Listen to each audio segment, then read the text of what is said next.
Shop at Global Mind Apparel, custom t-shirts and sweatshirts you'll love, free shipping over $55 with code SHIPFREE.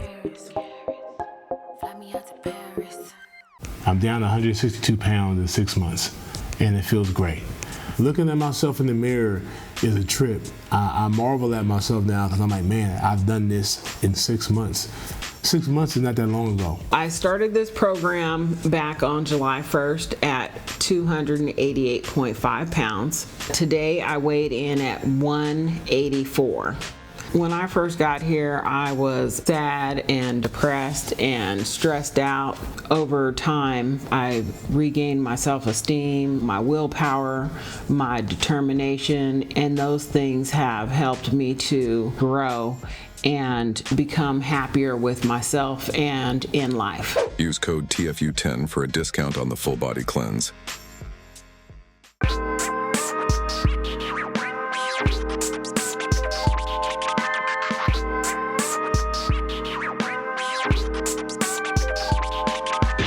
All right, y'all, welcome into another episode of TFU.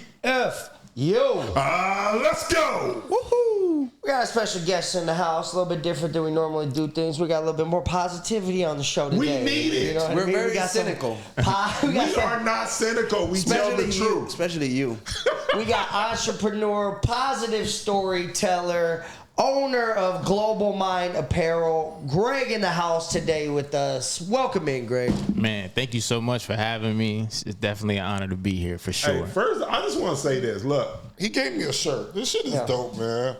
This is learn, what is it? Leave people better. Well, it's upside down for me. Leave people better. Leave people better than you found them. I love that shit. He already left you better than he found you because you're reading it. You're reading now. I know. I'm reading upside down. This is one of the few times I like what you're wearing.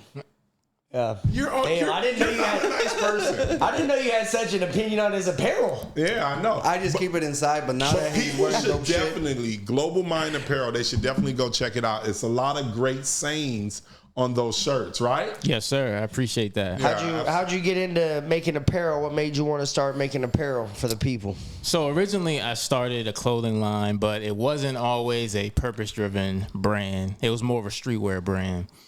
And then I kind of transitioned and I made this shirt. And the shirt basically said, be kind. Everyone's going through things that you don't know about. I wore that shirt to the gym one day and this guy came up to me and he was like, yo, I'm going through a tough time. And just seeing that shirt, you have no idea how that just uplifted my spirits. He gave me this big hug.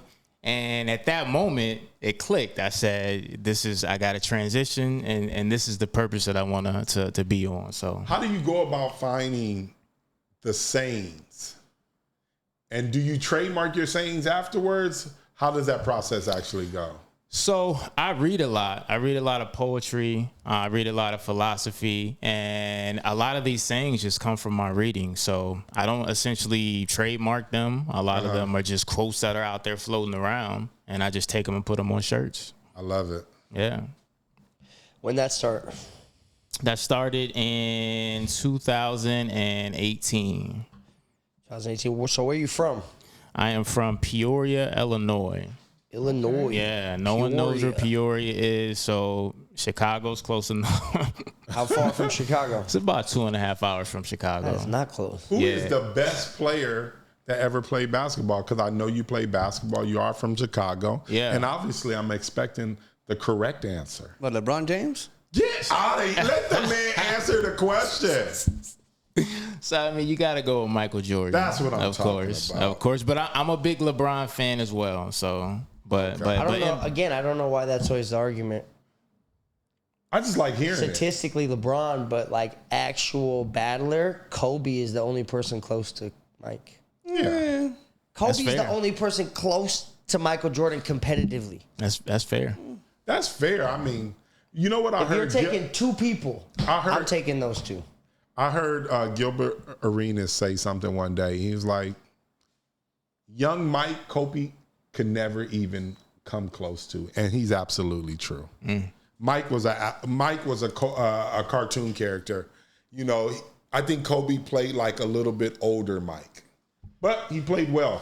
Anybody ever came out of Peoria? Where is it? Peoria, yeah. Peoria? So Sean Livingston. Okay, Sean Golden Livingston. State Warriors, Sean Livingston. out. And then we had so there's a big basketball scene in Peoria. The guy named Frank Williams, I don't know if you ever heard of him. He played for the University of Illinois. Then he played for the Knicks for a little bit. A guy named David Booth who made it to the league. And then David Booth. Isn't David Booth a light-skinned tall guy? Yeah. Okay, Yeah. I know him. Yeah. So he played for DePaul or played something for like DePaul. that. Yeah, there you but go. now he works for the Pelicans now. Okay. Yeah, Okay, he's from that's Peoria. sweet. And then Richard Pryor, not hoop related, but What Richard the Pryor's fuck? from Peoria. Damn. So, Does it say home of Richard Pryor in that bitch? There's a Or does statue. it say home of Sean Livingston? so there's Richard Which gets, one did they go with? they both get, Richard gets more love Okay. at the crib than Sean. love but that. yeah, big statue. As he was born and raised there? Born and raised. Oh, shit. Pryor. Yeah, is my dope. my grandmother went to high school with Richard Pryor. Did your grandmother Yeah. What did she ever say about date him? Richard Pryor? I don't think she ever dated him, but she definitely gave me a ton of stories. All the stuff that he talks about in his comedy is all Peoria. Okay. Everything he talks about. So, yeah. Like what? So his dad being a pimp, his mom running a brothel. How big is Peoria? Yeah, big is it? it's not big, couple 100,000 people. Not big at all. I'm from a town of 395 total people. Oh, okay. Well, Peoria sound big. I'm like, hoes and pimps. oh yeah. What was the best story, if you have one on hand, about Richard Pryor that you know, that your grandmother ever told you? For sure. So Richard, when he was in high school, his mother ran this brothel. Damn. And so my grandmother said before he would come to high school, he would stop by the brothel to get money for lunch and other things. And yeah, there's John's coming out, women coming in, women in there, the whatever lobby area half naked, and his mom is pulling money out of her bra to give to him, and just things you wouldn't even believe. And again, that was the base of his whole comedy, everything that he saw in Peoria. My grandmother would just tell us these stories. Wow. Damn. Yeah. What was the craziest thing he ever did that when he was a kid? Was like a kid, Richard Pryor, growing up like, damn, Richard Pryor fucked this shit up. You know what? He was pretty consistent. The things. So all the stuff that he did once he got famous and got out here, it was. I don't think there was anything crazier as an adult than it was as a kid, to be honest. From what I heard. Do you guys have a stand-up scene there because of that? Or is there like a comedy club? Or like, do people try to do comedy from there? So Or there is. that was like it, Richard Pryor, and it's over. So there is a stand-up scene, but more so than that, a lot of major comedians stop in Peoria because of that. Yeah. So you can go see a lot of big acts at this small comedy club that we have, and you'd be surprised. Everyone makes a stop in Peoria because of that. Damn, Oh, that's that's dope. cool. Yeah. Peoria sounds like Gary, Indiana. Like at first, like- it doesn't seem much, but there's a lot of history. Like I Yeah. said, it's like Michael Jackson, Yeah. Yeah. Richard Pryor, Richard Pryor. Yeah. top 5 in everybody's list. Yeah. For sure. Legend can put you on the map. You know what I mean? Yeah, Your whole definitely. town. You Now still live got there? stops. I do. I live in the area. Yeah. Still live in the area. Oh, that's cool. Yeah. Oh, that's cool. Well, we brought you on because I was really attracted to your Instagram where you tell these amazing stories. So I thought it would be super interesting if you can come enlighten us and share a few of those stories and kind of tell us some of your best stories that, I mean, because like when I listened to them, I found them amazing and they were actually heartfelt. And I feel like this podcast needs a little taste of that. Yeah, that's true. So yeah, I'll go ahead and get into one story that I love that I told, and it's about a young Hispanic kid from Skokie, Illinois. His name is Vincent, and he's a hooper as well. Okay. And so all Vincent wants to do is play basketball, and he plays at his local health club, which it used to be Export Fitness, but they were bought out by LA Fitness. Doesn't really matter. But anyway, that's where he used to hoop. So his membership expired, and Vincent didn't have the money to renew, so he started sneaking in to continue hooping. Okay. The manager catches him. He says, "Look, man, your membership has expired. I can't keep letting you sneak in here." He said, "If you do it again, I'm going to call the cops." Very next week, Vincent sneaks in. Manager catches him. He said, "I told you I'm going to call the cops." And he said, "I'm going to give you one more shot." And he said, "I'm going to put your photo at the front. And if anyone else sees you in here, they have been instructed to call the cops." So he chills for a little bit, but sure enough, he shows back up. Comes back in, another guy at the front desk calls the manager and says, Vincent's here again. The manager tells him, call the cops, I'll be there in a minute. Vincent's in there hooping. Cop shows up. Now, this is a white cop. I only say that because of the dynamic. Goes to the front desk. They say, Vincent's in the gym. Cop goes into the gym. Looks at Vincent, points at him very sternly, very aggressively. Gather your stuff. Let's go. Vincent gathers his things. Cop walks him up to the front counter. They're at the front counter. He tells him, he says, look, you were trespassing. You've been warned. And you are breaking the law right now. And then he looks at him and Vincent says, I'm just trying to play basketball. I don't have the money to renew. And I was just trying to hoop. Cop looks at the front desk person and says, how much will $150 get Vincent? Everyone is frozen because they don't know what he means by that. Right. And they say, what do you mean? And he says, how long can he play on $150? And the guy says, well, it's $50 a month. That'll give him 3 months. Cop pulls out his card, swipes it, pays for 3 months of Vincent's membership, sends him back into the gym to keep hooping. So then it doesn't stop there.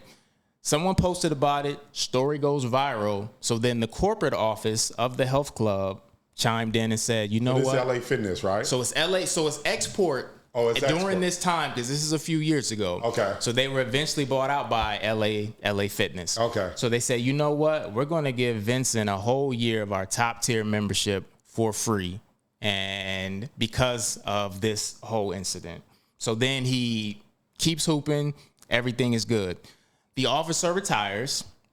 And essentially, that's the end of the story. I told that story. It went viral. Right. About a week after I told the story, some dude hits me up on Instagram and says, hey, you told that story about Vincent. Well, Vincent actually works for me now. And then I hit him back and I was like, oh, give me more info on what's going on. He said, yeah, I actually own a LA Fitness. And Vincent comes in one day for a job interview. And he said, I didn't know that he was the kid from that viral story. Okay. But he said, I saw something in him that I loved. I took a chance on him, and I'm glad that I did. He's the best kid that I've ever hired. He's ranked in the area as far as a membership consultant. And here's his Instagram. Reach out to him if you want to look further into it. So I reach out to him, and I take a look at his Instagram. It's all about positivity. It's all about personal development, business, entrepreneurship. This Right. kid's on the right track. I say all that to say that interaction between him and that officer changed his trajectory. It put him on a different path, because if that would have gone differently, there's no telling how this young man would have ended up. Right. And so, yeah, that's pretty much the story. What's his Instagram so people can go help this kid? Yeah. It is. I'll Let's tell put you it right out there. now. We'll bust it across the screen. Yeah. See what happens with this kid. He's still a kid. How old is he? I think he is early 20s now. See, this is my thing with, like, where was this at? Like a smaller town? So, yeah, so probably about 30, 40 minutes outside of Chicago. Yeah, so I'm from a small place where, like, cops don't have, like, shit to do like they have in LA. Like, no, cops not coming to kick somebody out of 24-hour fitness basketball court in Los Angeles. Have you ever seen that? No. There's fist fights in Los Angeles, and they just split the shit up and people leave. Like, the cops are not coming That's true. to take somebody out of a basketball court of a gym. Yeah. So my point is like, sometimes in small towns you can start on a bad path very easily by getting a record for like little stupid shit like this, trespassing record. Then you Right. get this, then you get this. And in smaller towns, that shit start adding up. And I got shit like, thank God it closes when you're 18 and shit, you know what I mean? But like, you just get stupid shit in small towns, like, because there's nothing to do. And then cops also have nothing to fucking do. So they're like, oh, shit, we got a call. And Right. they on it, you know what I mean? But this Yeah. cop is really dope to see the different dynamic of what could have happened and then where that kid went with a little bit of positivity from people instead of like bros. Did that manager get fired? No, he didn't. He He's didn't actually get fired. He shouldn't have He gotten didn't- fired. he He's didn't get following the fired. rules. I mean, he was doing his job, but there is. Oh, harshly. I mean, you gotta somehow have a little Well, compassion. yeah, but I don't know how he plays basketball. What if he clotheslined somebody? Vincent wasn't out there causing ruckus. People love Vincent. But you were going to mention his Instagram. Yeah, so it is Boss Don JJ. So BOSSDONJJ. And the officer's name was Officer Valenti. I want to shout him out as well. Shout out to that officer. Yeah. He's retired now? He's retired now. Nice. Yeah. You know, I think that was like I just think that was I think that's the real role of a police officer.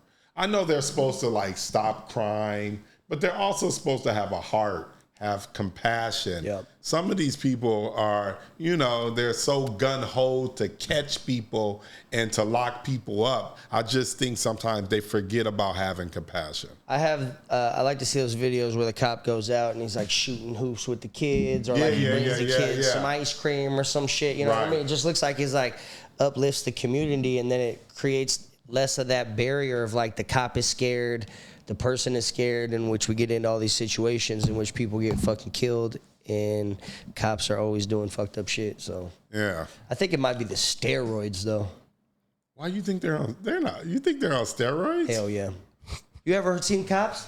Well, especially in LA shit. First of all, they have football leagues. You don't know about that? No. Cops, firefighters, they got like their own. They all have like their longest yard. Yeah, but they don't do it against like the prison guards. They do it against like other fucking cops and shit. But like they for real have like Simi Valley. I used to be at the Crunch up there. So all the cops all LA cops. They don't live in LA obviously because you can't live your life where you do your job as a cop almost. You know what I mean? You can't have people. So they all live out in like Simi and shit. And fucking when I was working out there, they all come in and out of the gyms. For sure on steroids, some of them. But have you seen cops like under their shit sometimes? Like, they're big as fuck. They out here, they got gyms All in I know is they're slow. And I'm just saying, with steroids comes a lot of aggression and anger. You know what I mean? So get off that shit, cops. But as we always talked, I think they need more self-defense.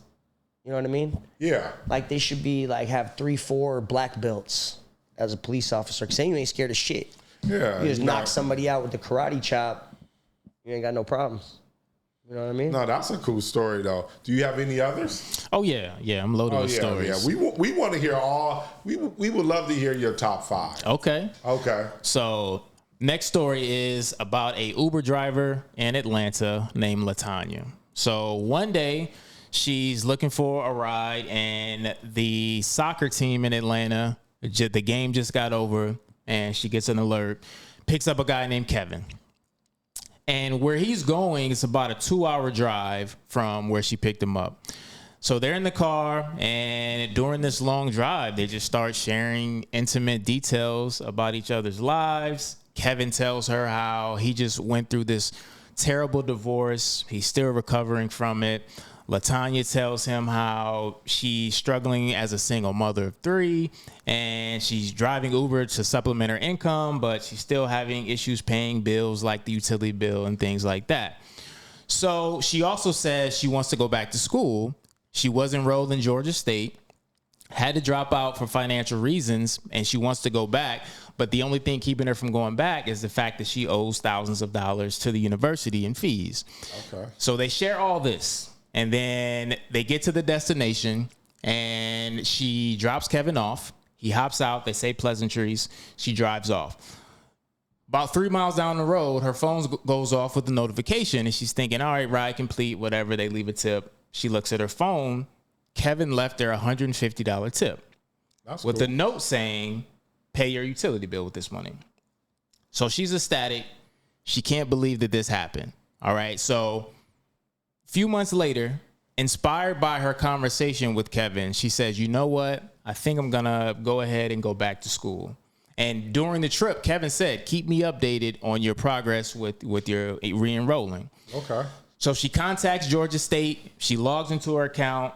She says, I want to see how much it really is and see how I can pay down this debt. When she pulls her account up, her account balance is 0.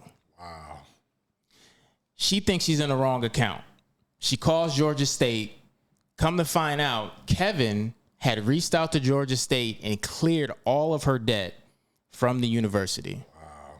Didn't say anything. No big fanfare. LaTanya re-enrolls. She graduates with her bachelor's degree, invites Kevin to the graduation, and they remain friends to this day. That's dope. Damn, Kevin. Great job. That's dope. Yeah. Shout out to Kevin. Man, you never hear about stuff. When we listen to the news is so depressing nowadays. They need to incorporate better stories, because these are the stories that I think they change people when they hear it. I think when people start interacting with other people, they have a little bit more compassion. You know, I mean, they treat people a little bit nicer. They're more apt to do something nice for someone else because of these kinds of stories. Does this inspire you to pay off my student loan? Not at all. Ah, damn. I'll just try to catch you in the moment, maybe. I don't know. Hit him in the chat, y'all. Pressure him to pay my student loans. Kevin will take care of your student loans. Yeah. Where's Kevin? But did anybody ever find out who this Kevin guy is? How did he just have all this free money to throw around at her loans and or did he not? Is he just a regular dude who just was like, man? So Kevin did well for himself. I tried to find out how or what his story was. I couldn't find too much about Kevin, but it's like that dude from Shark Tank, Kevin O'Leary. Yeah, that would be dope. Kevin definitely had the bag. But I like when you said that news should incorporate more stories like this, because that's actually how I started making this type of content. Okay. Because scrolling on social media, like you said, is doom and gloom, it's negativity, it's divisiveness, and people need to hear it, because I feel like just like you should be conscious of what you eat, you should be conscious of what you digest mentally and spiritually as well. Absolutely. So I would scroll and I wouldn't see anything positive. And then the stuff that I would see that was positive, it wasn't packaged right. And I said, I think I can provide this for people. So that's exactly how I started making this content. I love it. Yeah. So another story? Yeah. All right. We here for it. So this one is one of the craziest stories that I've ever heard. So it's a guy named Rick Hill. He's from Massachusetts. Him and his family take a trip to Hawaii on vacation. While they're in Hawaii, they're in Waikiki and they're walking on the beach. Rick's wife says, "This is a beautiful scene. Let's capture the moment by the ocean." Just as she says that, a guy's walking by and she says, "Hey, can you take our picture for us?" Guy says, "Absolutely." She hands him the camera. They all get together. And then right before he takes the picture, he says, "Say Leominster." And they all say it. He takes the picture. And then after that, the wife says, "Why did you say that?" And he said, "Oh, instead of saying cheese, I tell everyone to say Leominster because that's the town in Massachusetts that I'm from." And she says, "That's crazy. We're from a town called Lunenburg, which is a neighboring town." He said, "Oh, yeah, I know exactly where that is." So this guy's name is Joe Parker. Him and the husband, or Rick, they start chatting to see if they know any of the same people. Right. They're throwing out names. There's a few that land. And then all of a sudden, the guy says, Joe says to Rick, "Do you know Dickie?" Everyone freezes. Rick's wife starts crying. And Rick says, "Do you mean Dick Halligan?" Joe says, "Yeah, do you know him?" He said, "That was actually my dad who passed away a few years ago." And he said, "I can't believe you said that name." And Joe said, "That is crazy, but you want to know what else is crazier? He was also my father as well." So these two guys were half brothers, didn't know the other existed their entire lives. Joe had moved from Massachusetts to Hawaii, and he just randomly bumped into him and took his photo 6,000 miles from where they both grew up. It's crazy. Crazy. That's wild. That's a wild story. So I told that story. It went viral. And then this girl reached out to me. And she says, "Hey, you told the story about my family, and it's all true. And I wanted to give you some more info on it. And if we can go live or something, we can chat about it." So she was one of Rick's kids. And she said, "I'm the one on the right in the photo." And so, yeah, it was just a crazy story. So Dickie had two families. So what's the backstory behind what Dickie was doing? So that's what I was trying to find out from the daughter, and we never could line up so I could get more info. I don't know if he had two families or if he was just out here doing his thing. That's why they called him Dickie. It may be. I don't know I never found out exactly how that worked, but Alejandro, yeah. are you gonna have a kid one day that has to find his half brother out there somewhere? Depending on the mother. Lost in the world. Man. Oh, she doesn't tell you mean? No, depending on the quality of the mother. Oh, God. Oh, God. I'm sorry. There's a positive show today, Alejandro. Yeah, and I'm trying. I'm sorry to shoot a question your way, Alejandro. I'm trying. It's funny as hell. When you hear those type of stories, existentially, how do you perceive them? How can stuff like this happen? Is it coincidence or is it bigger than that? No, I don't think anything's a coincidence. Nothing. I think we're all connected energetically. And I think that, because I mean, like I said, 6,000 miles away, and he just happens to take a photo. There's That's no crazy. way. What are the odds of that? There's no way that's a coincidence. I don't know what's behind it. If you believe in a higher power, if you don't, I think there's some type of orchestration that takes place that causes these types of things to happen, in my opinion. They need that T app for dads. Is this your dad? And then you match up dads. This is my dad. Now we got Greg, I just want to apologize for my host mates. They're not used to pleasant stories. They're not used to this. They're always going to go down the wrong alley, man. I'm trying to let people find their dads. I'm trying to bring light to this show. Greg, you don't like that idea? I mean, Is this your dad app? Hey, Is this your dad? you know what? Yeah. It might pop off. You might want to. That shit's going up. Everybody put their dad up there. Dad app is so Dads are That's sweating funny. right now. Has something happened to you that is like, I want to say, What Nah, led you down this path? like that something weird not weird, but that aligned in your life that's similar to that story you told? No, I've never had anything like that happen to me, but Are you asking if he has any half siblings? Not that. Like, you know, it's like, some type of synchronicity or something. Yeah, he's trying to see are these how do you go about finding these stories? Yeah. So again, I only search. That's what I search for, and that was what my whole feed is about. All my internet searches are about. So I have stories just piled up over years and years. And before I even start making this content, this is the type of content I enjoy reading. Yeah. I don't like stuff that doesn't make me feel good, whether it be TV shows, social media. And you can ask people that know me, if I don't feel good after ingesting it, make me laugh, inspire me, I don't want anything to do with it. That's cool. That's just my focus. Greg, are you married? I'm married. Okay, you have kids? 2 kids. Okay, Yeah. family man. Family man. Married, 2 kids. Yeah. I love it. so old are your how kids? would I go about, because my algorithm is filled with filth. Yeah. It's a little bit of the things these two send me. Yeah. But how do I clean my algorithm up so I get positive stories and not just ass and tits? Yeah. Well, it's tough because the majority of the content out there, that's what it is. But it goes by what you look at, what you search, what you spend time on. If you scroll and stop on something for a couple seconds, it's going to give you more of that. Gotta stop clicking, Alejandro. The clickbait. Maybe put the parental codes on for a little bit for yourself. Maybe. Yeah. Turn them on. Man, I love that story. 2 kids. I know you have a lot more, but go on. Let's hear some more. So this one is one of my favorites. There is a young guy at the airport waiting to get on his flight. An older lady walks up and they start having a conversation. Pre-flight pleasantries, just like anybody else talking at the airport.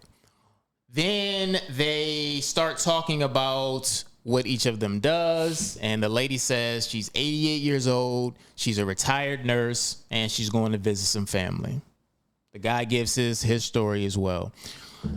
She says, how do I know? I don't fly a lot. How do I know when I'm supposed to board?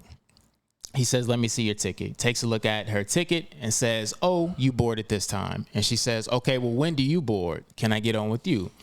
And he says, well, I'm in first class, so I'll be on first. I'll be on a few groups before you. She says, all right, thank you, I appreciate it. They continue the banter. His group gets called. He takes off, gets on the plane, gets to his seat. Her group gets called. She gets on the plane, and she has to walk through first class to get to her coach's seat. So she gets to his seat. They wave, exchange pleasantries, and then he stands up. Ask her to sit down. She's confused at this point. She says, what are you doing? He said, this is your seat for the flight. And she's shocked at this point. And she said, are you kidding? He said, absolutely not. She sits down, enjoys the first class trip, has a meal, hangs out with the staff, all the benefits of flying first class. He sits in her coach seat for the flight, and he essentially just made her dream come true. She's 88 years old, never sat in first class, and who knows how many more trips she was going to take.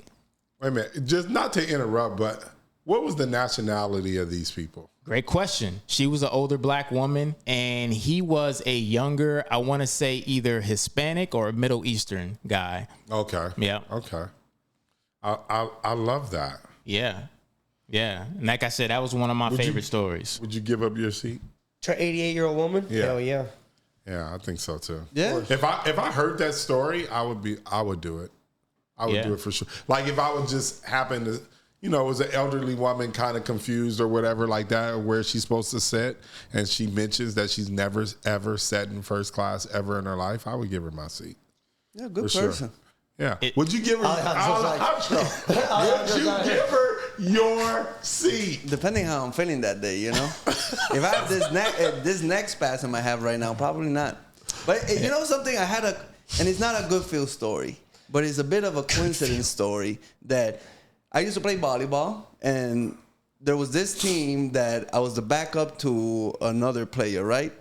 And then years later, we ended up in the same plane, right? But we met before I got on the plane. He's like, how you doing and all that stuff. Then we go to our seats. And then I accidentally sat on the seat ahead of me. And then he comes up to me. He's like, oh, you're in my seat. And then I checked my ticket. I was in the seat behind him. Oh, okay. So even in the airplane, I'm backing up. Yeah, that must have felt terrible the whole ride. I felt like an idiot. He's like, I'm actually the starter still. You're in my seat. That's crazy, though. That is crazy. But I like what you said, though, saying you would do it, because one of the motivating factors for me to continue this content is the messages that I get from people that say, I saw one of your stories and it inspired me to help this person today. Absolutely. That's what I'm saying. I saw one of your stories and you know what? I did this for someone today. Messages like that keep me going, but even more so than that, I get messages from people who are, so I got this one message one day from this guy, and he says, look, I don't know if you'll see this message, and I just want to tell you that I'm in a very dark place right now, and a lot of times I think about ending it all. Damn. But I see your videos, and it gives me hope for another day. I love that. And that's deep, and that's heavy. And I responded to the guy. I said, hey, we all get in dark places. Never give up. If you're not alone out here. If you need someone to talk to, I'm open. I know you don't know me, but I can at least give you an ear or something like that. That's nice. So when I get messages like that and I think about how it's touching people, I feel like, I don't know, I feel like I'm in the right place for sure. No, that's awesome. But that's the main reason why I feel like the news should take a different approach to the news. Mm-hmm. I think if they put a lot more feel-good stories out there, we would hear more feel-good stories, period. Because I think these stories inspire people to do more. I just feel like it does. I think it's awesome. I'm going to monitor you for the next week. See what positive things you do. Listen, this is what you guys don't know. I am not motivated by money and stuff like that. I'm not saying it's about money and stuff. When I used to train, back in the day, I used to train kids. I I was like the biggest basketball trainer in LA. I trained everybody, even Jerry West's kid that used to be the general manager of the Lakers. I trained everybody. And sometimes I would have kids that would want to train and didn't have the money to train. So what I would let them do is train with people who had already paid me to train. So I'd never ever let money or any of those things stop me from doing stuff for people ever in my life. I've always extended myself. That's what's up. Period. That's dope. I'm better than you, Alejandro. But you and did, Josh, I'm better than you too. bro. I've done a lot of things for free. Because in that story, You guys don't have any stories. in that story, I heard you say you actually didn't give any free time. I did. You just give it to the person you charge 3 times more than usual. You actually screwed the other person. No, I didn't screw them. You took the time from the paying If you customer. know anything about Yeah.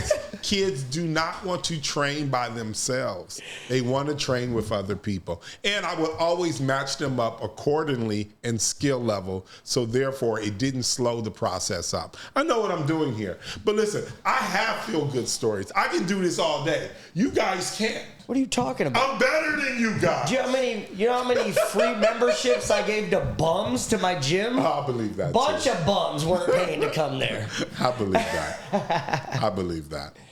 But yeah, man. Hey, I'm inspired even more. Continue, man. Actually, What? there was the kid. I don't even know if you remember. I had a whole thing. I let a kid live in my Josh, goddamn you're a gym bad as person. the janitor. You know it. He lived there just to work out to try to be like an MMA fighter. He was living in the gym. Did it work out? cleaning Did it work out for Fuck no, because he got too lazy and comfortable with free shit, and he didn't keep cleaning the gym. He was just okay. sleeping there. Oh, that's funny. So then, whatever. But go You on tried, and continue. you tried. Don't let these guys stop you from spreading your message. Don't worry, I'm it's sure working. you have some more stories. It's breaking down the Hey, man, hardened barriers. There was a of- girl who didn't have a place to stay. I let her stay in my place, and I didn't expect sex. Did you have sex with her? No, no. Oh, okay. How long did she stay? A night. Why didn't she get a You're second? like, you got 24 Why hours, didn't she get a girl. second night? That's a short stay. She had a place to stay the next day. It's like, she I was didn't- moving. Okay, She wait. was moving. She was How, moving. how did you meet her? Through work, another work I had. So you had another job and she was... Yeah, Was she asking you to stay there? I helped her move. Not completely. I just helped her move a TV, and then it's like, oh, I saw that she had trouble with getting on her new room. It's like, you can stay with me. And that's what happened. That's weird. Was she attractive? Yeah. Would you have done the same thing if she wasn't attractive? Maybe. I don't know. Fuck no. I need to be put to the test. Fuck no, Alejandro. Okay. They never let her. But go on, yeah. So, another story. There's a guy named Casey, and he goes into a gas station in Douglasville, Georgia. I'm not trying to interrupt you. Sometimes I just want to know their nationality. Yeah. I don't know. Maybe because I'm racist. You deep are. down. What's Yeah. your problem? I just Let want to them know. just be people. I just want to know, am I going to identify with Casey? This is Do don't tell him, because that's what he's not gonna. If he doesn't identify them, then he won't hear the story. You got to hear the story before That you is know who not they true. are. You can definitely tell me, because I was really curious. Was the lady, the older lady? I wanted to know her But why? nationality. Huh? Why? If it was an old white lady, fuck her. No, I don't know. I don't know. I'll probably do it more for a black old lady than Older a white black lady? Yeah, Yeah, most likely. I think sometimes it makes the color. Because I mean, you the can story see, better. because you can see your grandma in her. See me, I Maybe. might give it to an old My white lady. grandmother, unfortunately, would have been first class. Period. But I get it. I'll say rich So- kids. Yeah, she was rich. My grandmother was rich. Casey? But go So, on. so just so I and that's a good point, because when I tell the stories, I have photos up and people see these people when they identify with them. So there is a race element for sure Okay. to some of the stories. So just to backtrack a little bit, Kevin was a white guy and LaTanya was a black woman in Okay. the Uber story.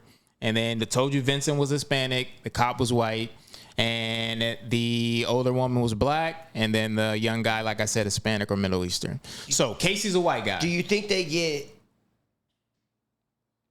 better play time if it's a racial story? like a positive race story, or does it get buried? Why is it a racial story if you mention their race? Because people only like want to see negativity when it comes to races.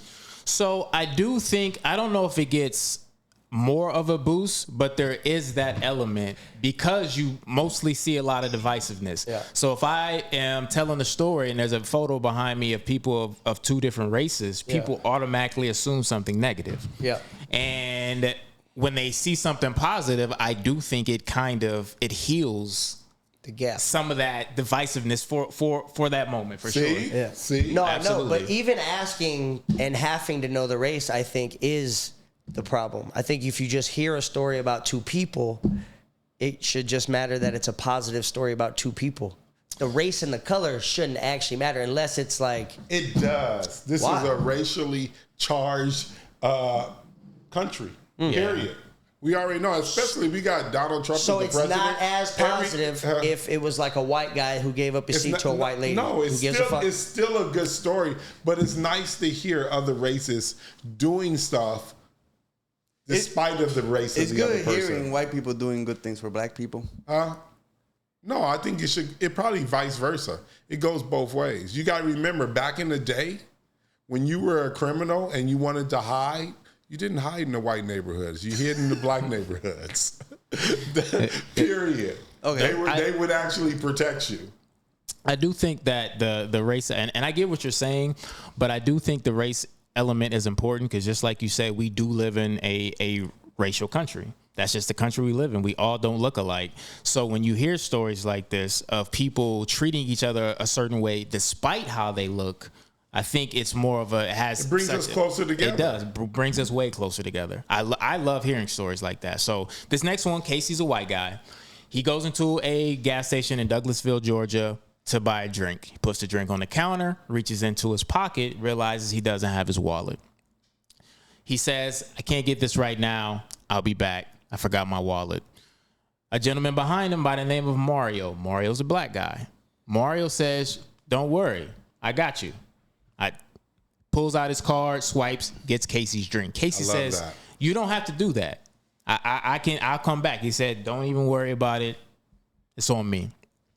Casey was so moved by it, he sparks up a conversation with Mario, gets to know him a little bit. Come to find out, Mario is in a very tough time. Mario's down on his luck. Him and his family just got evicted from their home. They just moved into a seedy hotel. And he's just going through a tough time. So Casey's thinking, man, this guy's going through this, but he was still willing to give and look out for me when he has very little. He goes home and he says, there has to be something I can do for this guy. So he goes to social media, tells the story, and he says, I'm looking for some donations to help out my friend Mario. Anything you can do will help. I don't care how much it is. I want to give him something to help him and his family. Goes to bed, wakes up the next morning to $36,000 Damn. in donations. Did he tell the story Mario. about Mario? How did he inspire those kinds of people? So he said, this guy who paid for my drink, I sparked up a conversation with him. Him and his family are living in these conditions. Doesn't have any money, doesn't have reliable transportation. I want to help this guy as much as possible. So that was the inspiration for these donations. 36 grand. Contacts Mario and says, I have something for you. They meet up. He gives them the money, and that's literally life-changing for Mario and his family. And the reason why I love that story is because Mario is clearly a giver. He clearly has in his heart to give. If you give under those conditions, you're a giver. And I post stories about celebrities sometimes doing nice things for people. A lot of the comments that I get are, man, I wish I had that person's money. I would do that. I wish I had this person's money, or I would do that. And I even made a video saying, if you're not a giver now, you're not going to be a giver once you're filthy rich, because you don't even always have to give money. You can give time, you can give energy, you can give a compliment, you can hold a door. There's so many different ways to give. So if you're putting this bar where, I got to become a millionaire or become successful before I start giving, you're going to get to that point and you're still not going to be any good to anybody. Great point. So yeah, I love that story between Mario and Casey. I mean, this is probably the cynical side of me. How much money did he give Mario? How much did I'm he? just joking. It was just a joke. I just wanted to see if he saw all 36,000. Oh, 100%. Yeah, okay. It was all public. Oh, it was all on Facebook, all public. How did he get the money? Did he start a GoFundMe? It was a GoFundMe. Oh, okay. Yep. That's really dope, man. Yeah. That probably changed Mario's life. Do you have any insight afterwards about Mario? What was he able to do? I'm sure he got a spot. Yeah, so he got a spot. He got a more reliable car. He was able to get a consistent job because he has a reliable car now. And him and Casey are still friends. They still hang out. They kick it to this day. That's cool. Yeah. That's dope, man. Yeah. I didn't start a GoFundMe. Is that what you got out of it? That's what he heard the whole time. What the hell? I'm gonna go You are not a giver. I'm gonna start going around You are grocery not stores a like, giver. hey man, I got you.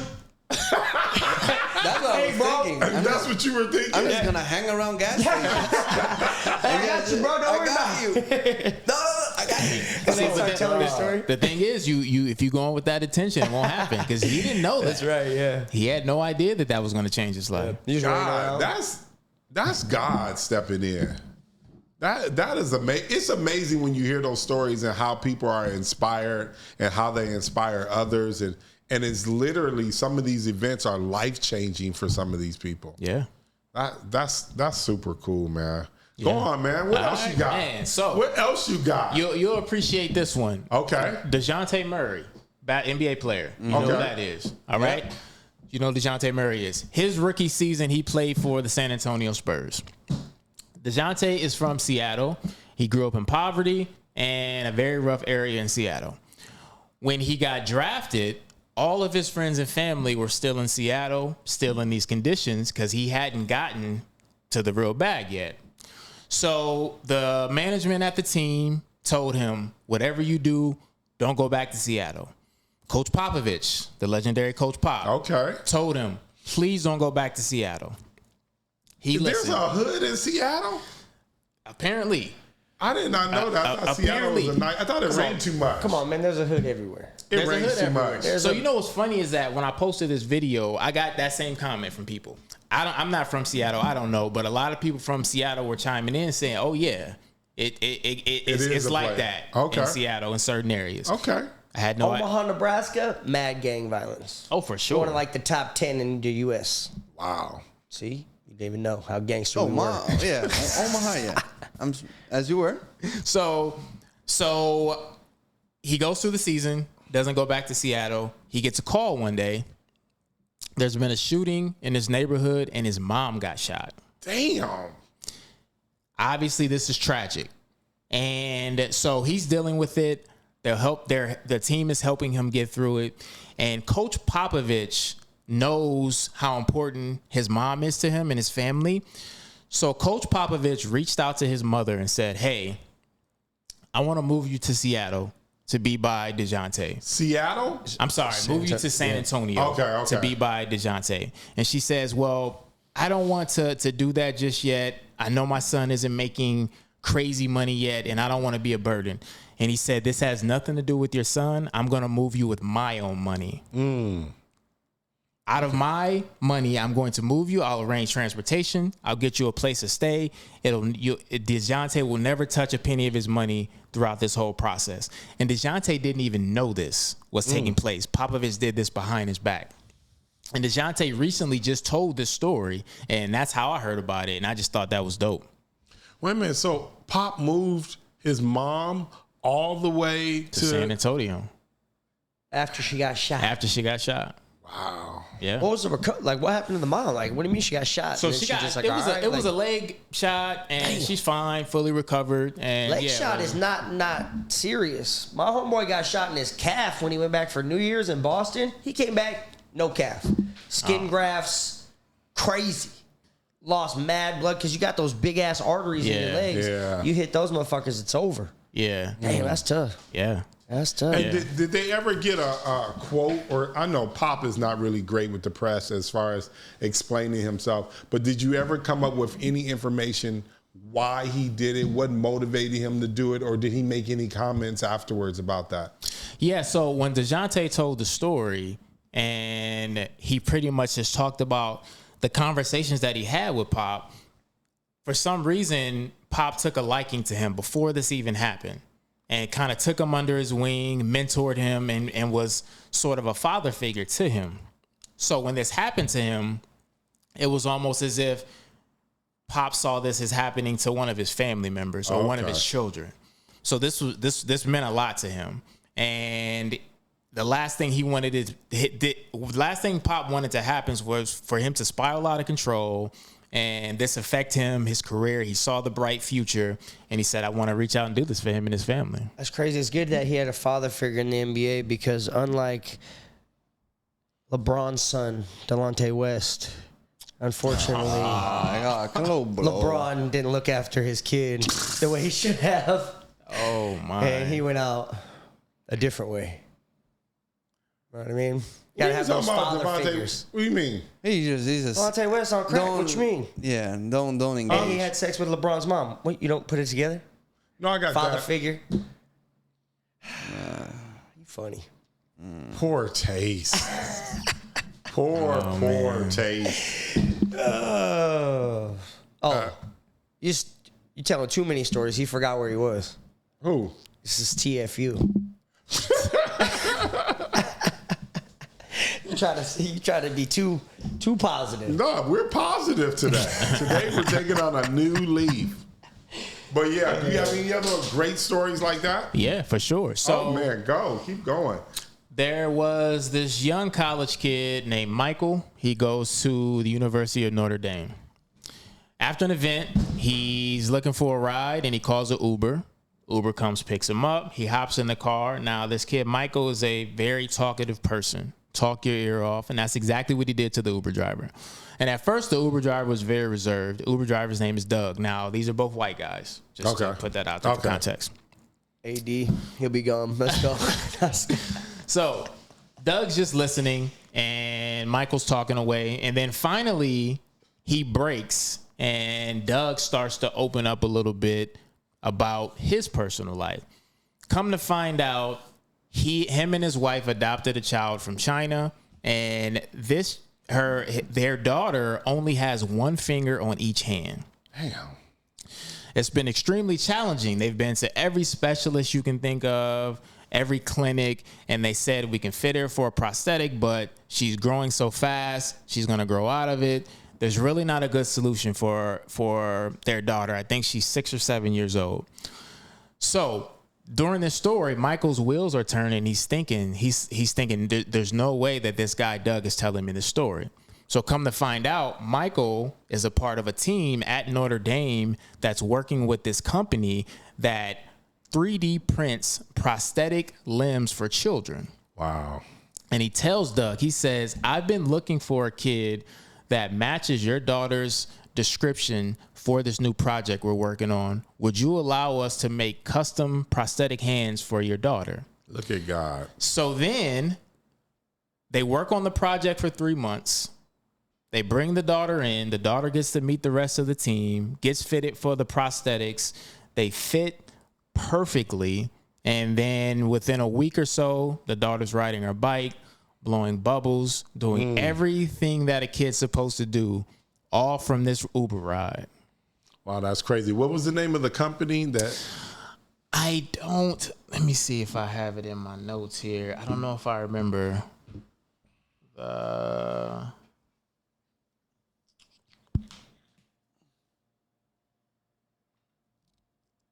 I don't have the name of the company handy, but it was a project through the University of Notre Dame. I remember that. You got to take Uber rides to the grocery store to double up on your opportunities to be able to get these positive things happening. It sounded like it's either happening in an Uber or, you know what I mean, like or a little spot. station. Yeah, paying for something. No, that's sound like that's where we got to hang out.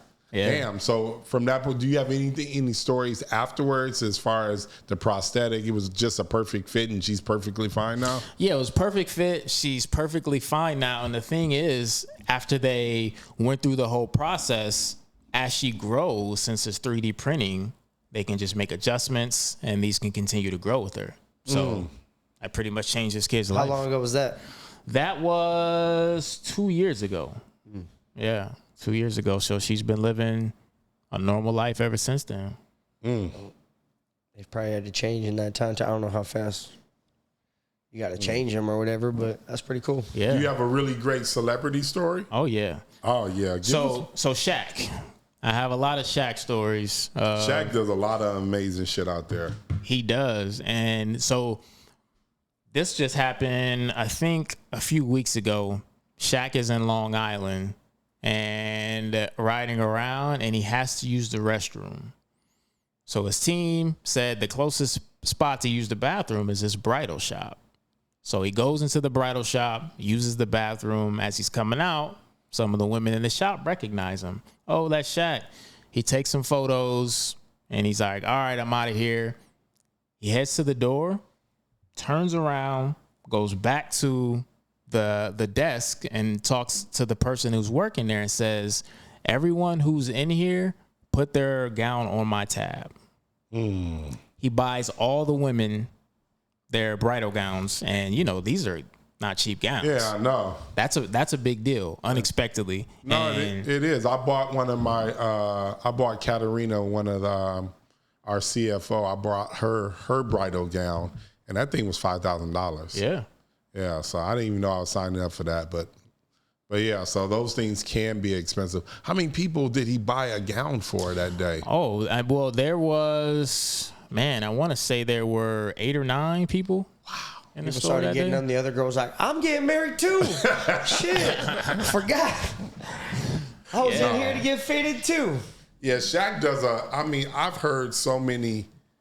heard crazy Shaq stories. It's usually stories like that too, where he's somewhere, someone recognizes him, he leaving, and he's like, put all this shit on my barrel. Yeah, it's just like, but that's the reason why sometimes I think people like Shaq, the reason why they have so much is because they give so much. And I think because a lot of people don't know, Shaq is almost a billionaire now. I think he's 7 million plus, or he might be 8 million plus now, but he's getting up there where he's about to cross that line into a billionaire. And I think a lot of it has to do because the guy has a huge, huge heart. He's just open to sharing. Yeah, I think when you give like that, it definitely comes back to you. Yeah, for when you sure. have that kind of energy of abundance, it flows right back every single time. 100%. Are there any other really good celebrities out there doing a lot of things stories you may have come across? Yeah, so one that I came across recently was Kendrick Lamar and his partner. I don't know if they're married, fiance, I don't know what the term is, but him and Whitney Alford, and they quietly covered $237,000 of school lunch debt for students across the country. Damn. No fanfare, didn't tell anyone about it, just wrote a check, and I thought that was dope. Now, I think that's sad that exists in this country, but I think it's dope that they were able to do that. Who's those 2 celebrities? It might have been Kendrick and somebody else now recently tagged onto it, but I think Kendrick was paying for some older woman's like housing or something like that. I just read a story. So are you talking about Kyrie? Yeah, Kyrie. Yeah, there we go. Kyrie did it. Kyrie's another good person like that. One. Kyrie just heard about this old lady, took on her housing bill and all that kind of stuff. Do you know the story? I do. Oh, yeah, share. And I think Tyler Perry, too. Now they said Tyler Perry was part of it or something. So there was an older lady who had land in Hilton Head, South Carolina. The land was purchased by her great-great-grandfather post-slavery. Got it. All right? So this land is important to their family. These builders come and they want to renovate and put up condos in that area. Obviously, it's a vacation spot. And they bully her. They intimidate her. First, they offer her money. She says no. Then they bully, intimidate. And then they sue her, saying that she's infringing upon their plans. So that's so ridiculous. It is. It's 100% ridiculous. And then Tyler Perry steps up and he says, not only am I going to provide financial assistance, we're going to rebuild you a home on this land. Then Kyrie steps up and pays for her legal bills to fight the case. Wow. Unfortunately, she passed away before the case was solved, but they did win. Her family kept the home. Okay, good. So the family still has the home. Tyler Perry rebuilt the home on the land. But yeah, it was Tyler Perry and then Kyrie who stepped up and supported her financially. That's dope. Do you guys know the story of Rosa Parks? Mike Ilitch, the Little owner Caesars? of Little Caesars Pizza, paid for Rosa Parks' rent for the last like 10 years of her life because she had got beaten up or robbed in her home in Detroit or something in 1994. And he heard about the story. He set up a trust to pay her rent, take care of that shit for the rest of her life. Yeah. And they like remained friends till like 2005. Oh, that's, Yeah. that was dope. White guy. Yeah. White guy. He was white. So listen, I love to hear that there's people out there doing nice things. Like I said, I can hear these stories all day long. I mean, I just love them. You have another one you want to share? I got a good cop one. Oh, let's hear it. A good cop story. All right. So a little small town outside of St. Louis, young black kid. He's at home and he needs to go somewhere important. However, the window's busted on his car and he has expired tags. But he says, you know what? This trip is very important to me. I'm going to risk it. It's only a short distance. I'll be fine. Gets into his car about 2 miles from his house. Sure enough, he gets pulled over. Cop comes up. It is a white cop. And he says, do you know why I pulled you over? He says, I do. My window's busted and my tags are expired. But I'm headed to a job interview and I really need this job.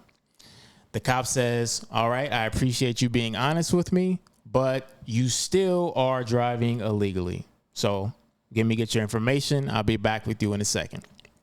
Goes back to his car, comes back. He says, what I want you to do is I want you to turn around and drive home and I'm going to follow you. My man's freaked out. He has no idea what's about to happen. So he follows instructions. He goes home. The cop follows him home. He pulls up into his driveway, gets out of his vehicle. The cop yells at him out of his car and says, get in. And he says, why would I get in your car? He said, because I'm going to take you to your job interview to make sure you get there safely and make sure you get the job. And that's exactly what he did. The cop didn't write him a ticket, took him to the job interview. My man got the job. And that was essentially the end of the story. Man, we need cops like that. I'm now. glad he arrived in time. Did the cop, how did he make sure he got the job? I don't think he. Cop was like, I'm dropping this kid off for the job. No, that's dope, man. Yeah. So again, you hear stories like that. It gives you a little more faith and trust and trying to cut down on all that divisiveness. Maybe we could do a live feed into the LA police department headquarters and just play positive police stories for them so that they understand what it's supposed to be like when they go out into the streets. You know what I mean? This is what you're supposed to do, LAPD, not it would be. I think that doing. would change things for them. They have these stories going through the front doors and shit, they and would in the listen to these lobbies. stories, or just before they actually entered the field. Yeah, you know what I mean. They hear some of these heartfelt stories, and that motivate them to address things a little differently. You got to listen. You got to go into a booth, listen to 3 positive stories before you go in the field, right? Or during training before you even get into the academy. No, we can't let them forget.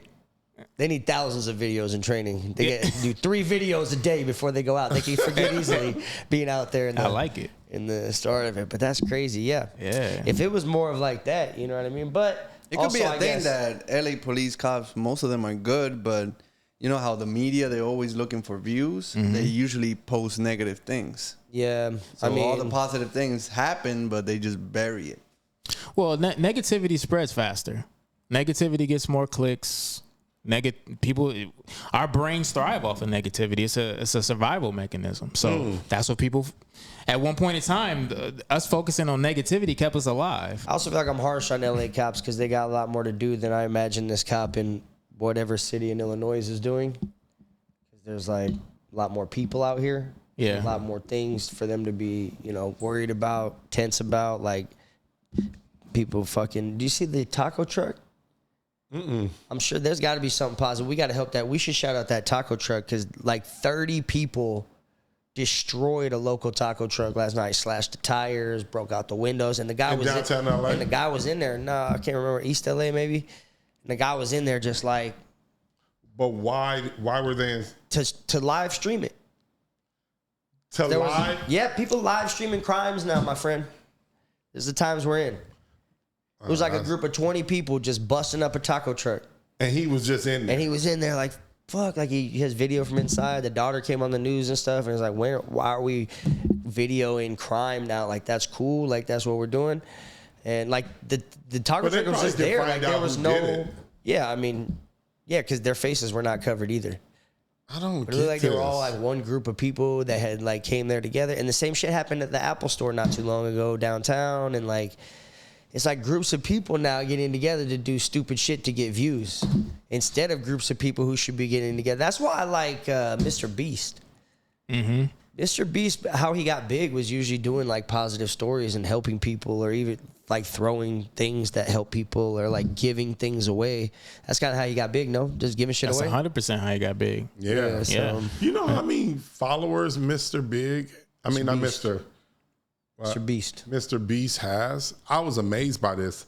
But he had over 400 million on YouTube. Yeah. I couldn't even believe that. Yeah, they got to keep making new play buttons for him. You see all the play buttons that he 400 has? million followers is crazy. But do you know why? Do you know that the chocolate he has, right? Those little chocolate bars that he sells, they're like kind of expensive, but he has found a way, because he said he went and he's like, because a lot of other countries are exploiting work, and like chocolate is made very fucking in terrible conditions, terrible pay, shit like that. He's like, well, why can't we just do it in better conditions? And everyone's telling him like, well, this is why and this is why. He now makes his chocolate like it's people are getting paid decent wages. People like his chocolate is like, I can't remember what he calls it, positively sourced or positive, whatever it is, but he started this whole chocolate company just for that reason, to prove to people that you can have this product for this same price point and still people don't have to suffer for it. You know what I mean? So that's why he has 400 million followers, because he could be doing shit like that. He does a lot of dope stuff. Some people think he's evil down under it all. Yeah, like he's just building up. People think Mr. Beast is... Some people. If you think about any movie character, Mr. Beast would definitely be an evil character name. Well, it's not the great name for... Probably, but people really like see, and there's some videos. What he was talking about, one thing that was like sort of a little suspicious and weird. But have you heard the Jaden Smith like food truck where he gives free food to homeless people? I did a story on that. Yeah, 100%. Oh, let's hear it. Yeah, so essentially he started a food truck called, I think it's called Love, and who's that? Who started it? Jaden Smith, Will Smith's son. Okay. Yep, he started a food truck. And it's a vegan, high quality food truck. So this isn't crap. And he thought that people experiencing homelessness should have access to quality food. So he started a food truck, and then he does pop-ups, and he's spreading out to different locations to provide quality meals to the homeless population. He's low-key always done charitable shit. Like his box water, I think, was a lot of charitable stuff behind that, and like environmental stuff. Like he's always doing stuff like that, I feel like. So shout out to on him all the time. Wait a minute. But that's just because he does weird shit too. But yeah, I just want to know, so is his vegan, is he giving it away free? It's free. To the homeless? 100% free. Yeah. You know, that's dope. John Bon Jovi has a place called Soul Kitchen. Same thing. It's like a little restaurant, and it just serves food to homeless people or people who don't have money. All day long. Yeah. All day long. And that one is you, I think, pay if you can. The type of situation. They don't have prices on the menu. So if you go in and you pay a fair price for the meal, that kind of supplements somebody who can't afford it. But no, that's in New York. No, yeah, that's in upstate New York. I guess goes in there and you can catch Bon Jovi like cooking and shit in there all the time. Cooking your burger. That's dope. Yeah. I wonder if some of those people that are doing it for free, have they latched into some nonprofit? Are they a nonprofit? Are they giving government money? I'm just curious. I don't know how Bon Jovi did it, but do you remember the story how Bob Marley saved some dude's kitchen? Mm-mm. Bob Marley gave the rights to No Woman, No Cry to this kitchen. And now all the money from that song, all royalties from that song fund Like, he never got $1 from No Woman, No Cry. It all goes to this, like, kitchen of this dude that was about to shut down and shit, but he helps the community. And where's the kitchen at? I think in Jamaica or some shit. Yeah, still in. I think I did hear that story. It's in Kingston. Yeah. So that No Woman, No Cry, all the royalties. All the food is free there. I don't know how it works. I don't think It was just built to keep, because that guy does a lot for the community as well. So it was a community staple, and Bob was helping out his friend who was about to be. That's dope. Shit like that. So, yeah, that's a cool story. Yeah. Man, we really, really appreciate you coming to share these amazing stories. Do you have one more? And then we could call it a day. You How have about a personal story or like a close story of something that happened to somebody you know, or like.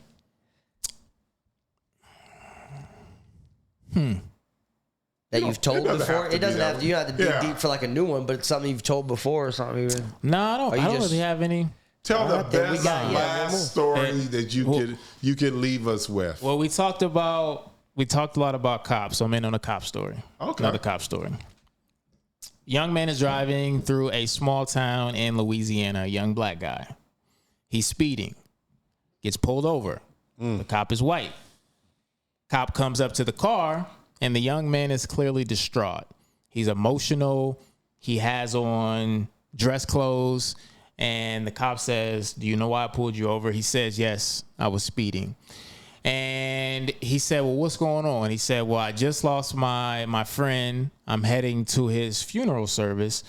I'm trying to tie this tie, and I'm a mess." And the cop's like, "Well, you were going 20, 25 miles over the speed limit." He says, "I 100% realize that, but I'm a mess right now." Takes his information, goes back to the car, comes back. He says, "Can you step out of the car for me?"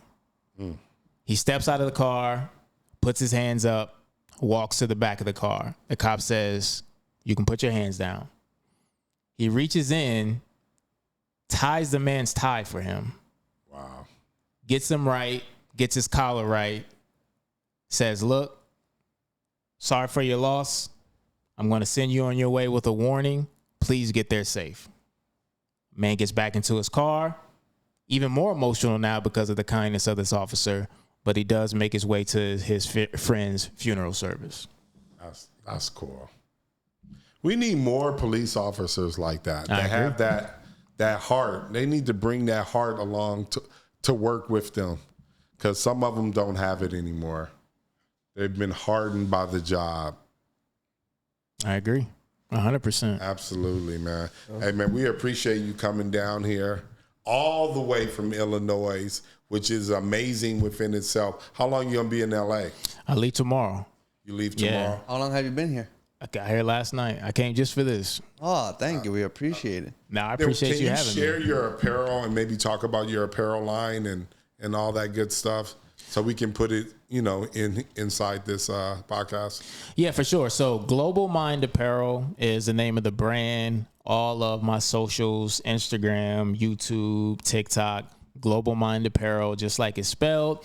And I started the brand with the name Global because Global is an acronym that stands for Generate Love Once Boundaries Are Lost. And that's what Global stands for. Okay. So that's where Global Mind comes from. And so there's a bunch of apparel on the website, T-shirts, crew necks, hoodies, and they all have positive, uplifting sayings on them. And that's what the brand's all about. Okay. Anything that you send here, we will wear for the show, just to let you know. Okay. All right. Appreciate that. Absolutely. Yeah, most definitely. Before we tune out about going to gas stations, I actually been scamming in a gas station trying to be a good person. You've How been are you scammed in a gas station? Oh, you've been scammed. I've been scamming in gas stations. I thought he said that too. You've been scammed twice at a gas station? Yeah, but I'll tell you the one that they used children to get into my heart. Oh, God. Go ahead. I was pumping gas, and then, I think they were Middle Eastern, but they could speak Spanish. They noticed that I spoke Spanish, and then they were telling me, we lost our wallets and stuff like that. Can you help me with the gas? They lowered the window. They showed the kids sleeping. It's like, oh, we're going back to Washington, Seattle. They kept pressuring me. And then they're like, but we got this gold. It's like, take, this chain and stuff like that. How about we just do interchange, so they got me for a few $100s.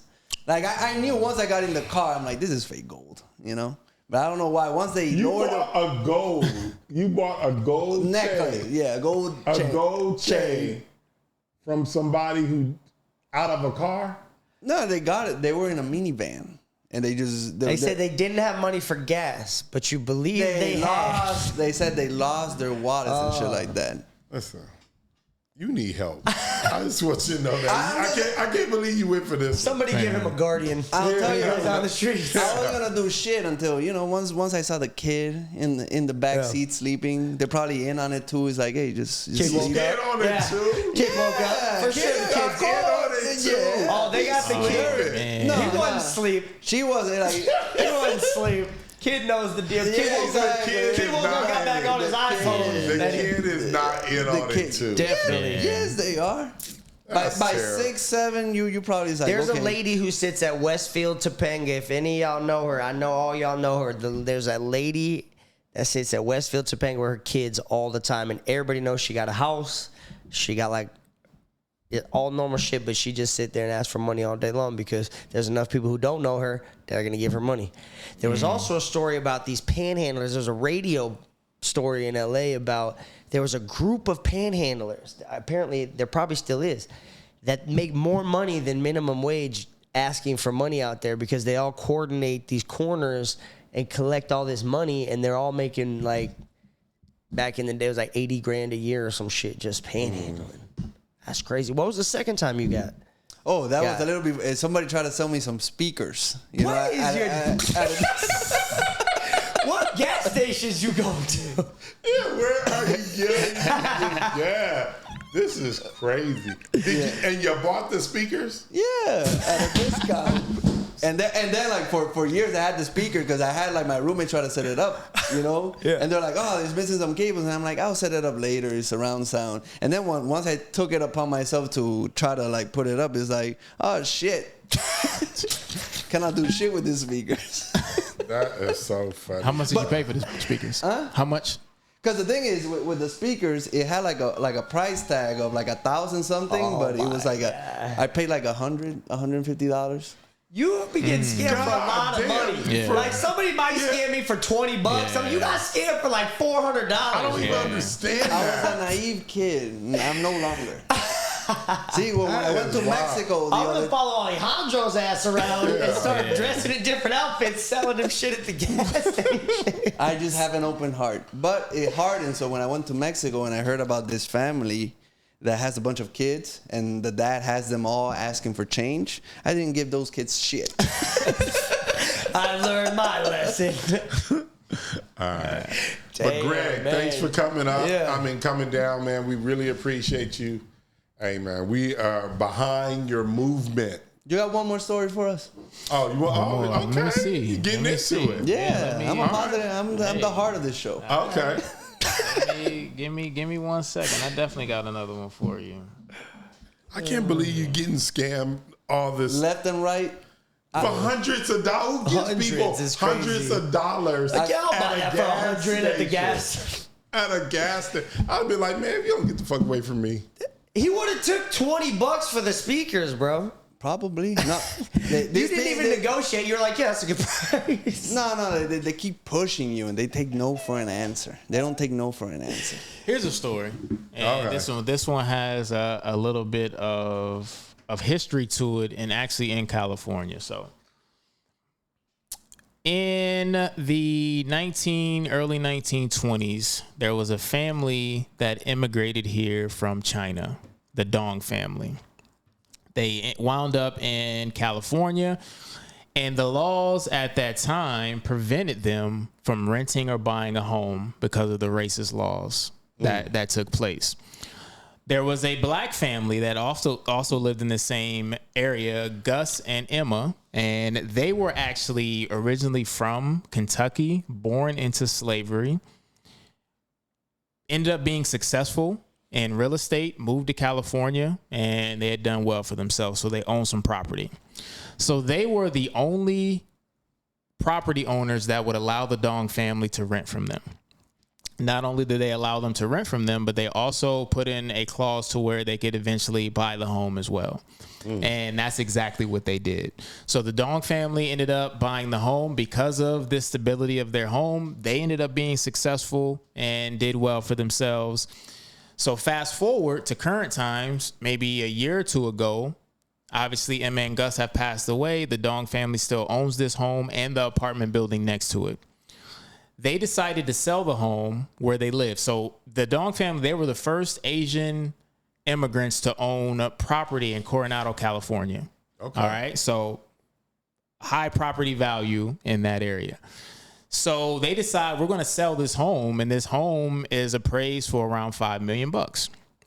So they said, we're going to sell the home, and we want the descendants of Emma and Gus to come, and we want to meet them. We want to show them the home that their great-great-grandparents owned and tell them the story. And then we're also going to donate every single penny of this $5 million to create a Black Resource Center at San Diego State University. Oh, wow. Yeah. That was dope to me because race relations between Black Americans and Asians aren't always the best. You always hear stories about conflict there as well. But just the history, and for that to take place during that time where, I mean, it really meant something. Now, being an ally and being unified is a little easier. Back then, not so much. You were really putting your life on the line doing stuff like that. So, yeah, that was a little history story. That's awesome, man. Yeah. There are good people out there. I just think that we don't hear enough of these stories. Mm-hmm. Damn. Yeah, that's my goal. Hey, man, thanks for coming in. That's another episode of TFU. Or not so TFU today.